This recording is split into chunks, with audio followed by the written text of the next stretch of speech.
Hepinize merhabalar değerli hanımlar. Bugün yine harika bir fikirle karşınızdayım. İşte şu gördüğünüz kumaşlarla vişne çekirdeğini birleştirip harika bir proje yapacağım arkadaşlar.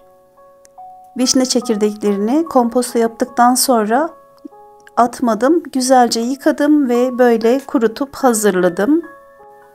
Elimde 2 parça kumaş var. Kumaşlarımın boyu 25 santim, eni 10 santim. Aynı ölçüde elyaf kestim.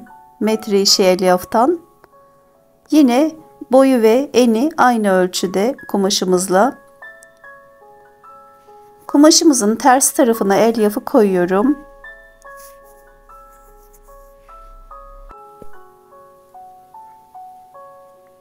Sonra kumaşımı ters çeviriyorum elyafla birlikte ve diğer kumaşımı ve elyafımı alttaki kumaşımın ve elyafımın üzerine koyuyorum. Evet, elyaflar dışarıda kalacak. Kumaşımız yüz yüze bakacak şekilde oldu. Şimdi yan kısmında bir miktar açıklık bırakıp diğer kısımlarını dikeceğiz. Köşelerden güzelce dönerek dikeceğiz arkadaşlar. Dikmeye başlamadan önce güzelce iğneleyelim.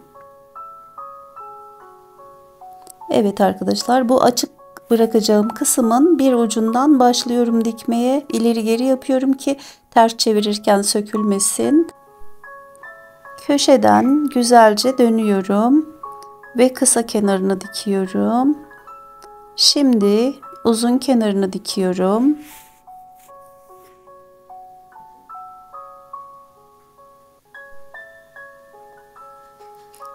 Evet, buradan da güzel bir şekilde dönüyorum. Bitirmeme az kaldı. Evet, açıklık bırakacağımız kısma kadar dikiyorum ve ileri geri hareketi yapıyorum makinamızla. Açıklık bırakacağınız kısmı kendinize göre ayarlayabilirsiniz. Ama 3-4 santimden daha az olmasın. İğnelerimizi çıkarıyorum. Evet arkadaşlar, şimdi güzelce geri çevireceğim. Önce şu köşelerini keseyim. Evet, oralar potluk yapmasın. Ters çevirdiğimizde köşeler daha güzel dönüyor böyle uçlarını kestiğimiz zaman. Bu proje gerçekten çok kullanışlı olacak.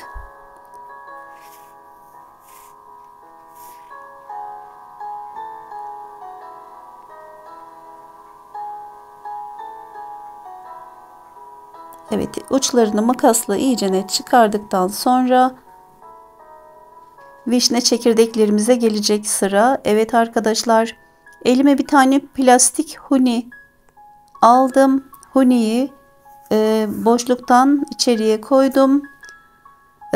Tahmin ediyordum ki huni ile çok güzel ve kolayca koyabileceğim ama maalesef huninin alt ağız kısmı biraz darmış.